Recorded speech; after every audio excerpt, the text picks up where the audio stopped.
So to remove your old engine air filter and put in your new one, I'm going to show you guys step by step. First, there's just these two tabs right here. Simply just push that down, and then this one's on the bottom. Just pull that up, grab right here, and then it just slides up literally, so that you take out those pockets right there. And then where you're holding this up, you just simply take out your old filter right there. It's that easy to take it out. Okay, now to put your cover back in, simply just open it up, come in from the front. It's the easiest way to slide it in. Make sure your filter is in all the way. Push down on all of it all around just to make sure it's flush. There's actually 3 tabs.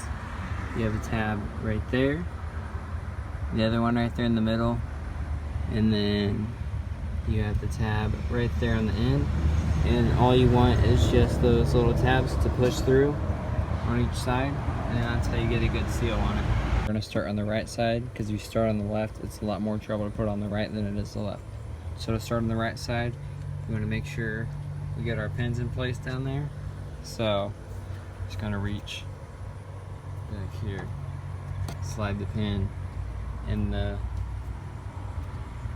hole that it goes in right there, and you can feel it go through. You won't really be able to see it, and once you get it through the hole right there, I like to just push on the top so you get a better seal, and flip that down right there. Now we're going to come over on the right side, make sure that this pin is in as much as it can be.